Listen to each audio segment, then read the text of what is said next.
All right, well, so got the slave cylinder in there, bled, or I should say the transmission with the slave cylinder, bled. All that's done. Had to readjust my clutch rod. So now we're gonna go take her for a spin. Let's go take her for a little rippity dippity. And see what it does. Look there, race car. I mean, that's got a daggone tilt wheel on a race car. All right, noisy ass pump.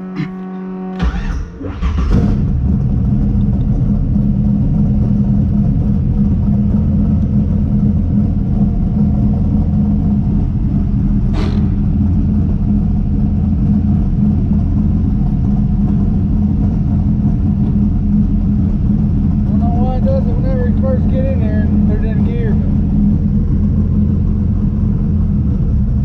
You can see it's got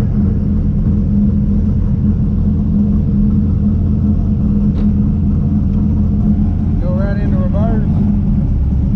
You got like about an inch well, at least an inch off the floor. You go back to first and I don't know. They ran over my little chalk. Yep, it's ran it over. 2x4. Get a fan on here.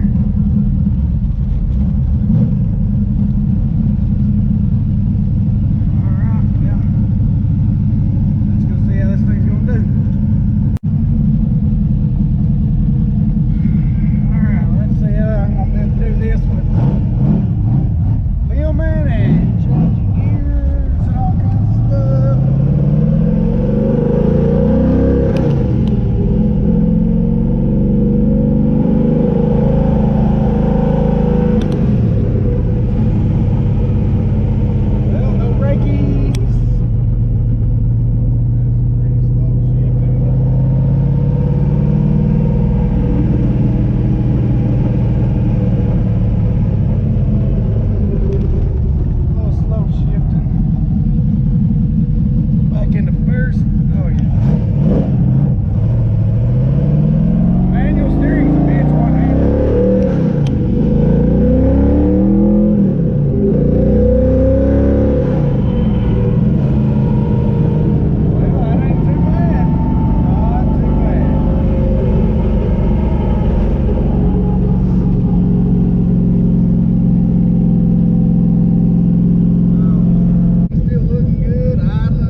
Well, the verdict on this thing, on this transmission, is it sucks.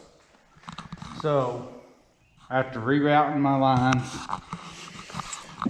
that line right there, down there, rerouting it, insulating it, putting some insulation on it, redoing, lengthening my clutch rod.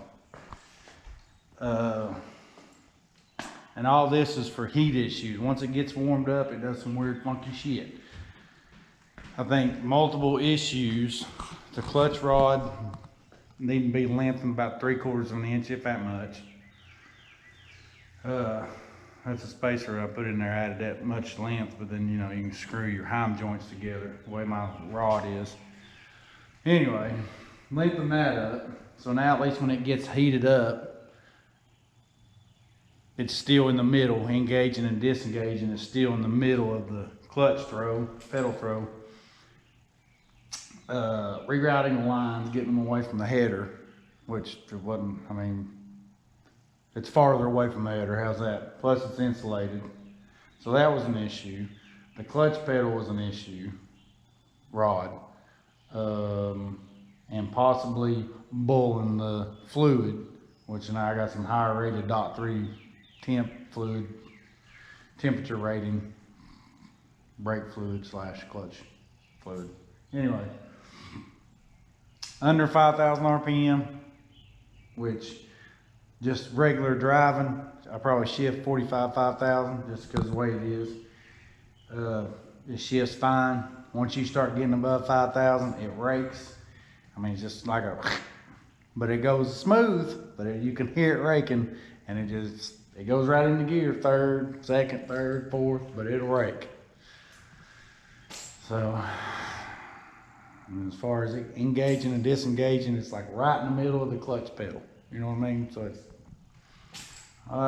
anyway, I'm leaving it at that. Synchronizers may be shot from where I drove it before when I first got it in there, and it got hot and got heat soaked and it started doing this crazy shit that it was doing.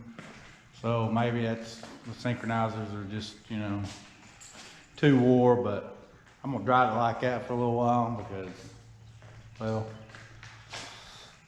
I like driving the car, and I'm just gonna drive it instead of it sitting all the damn time. But I don't know how it's gonna shift really until I take it to the drag strip, because on the street, this thing don't hook for shit until you're at least halfway through third gear, and then it'll start, you know, hooking decent. And you know, I've got decent tires on it. Yeah, I don't know if you can see them, but whatever. They're a 285, 35, 18, but it don't hook anyway for shit unless you got slick on it or something. I do have some drag radials I could put on it probably. Well, they're not drag radials, they're DOT drag slicks, just so you can get in the DOT class. But anyway, till I take it to the drag strip and actually see how it's gonna shift under a good hard launch and pull and shift banging. But as far as just driving it, it does all right until you get over 5,000 RPM. And then after that, it rakes. But it goes in smooth, but it rakes. So that's kind of weird, you know what I mean? But that's it. That's where I'm at. Yeah. Yeah. So at least it looks pretty good. Can't say that. It's all color matched. Red and black. See ya.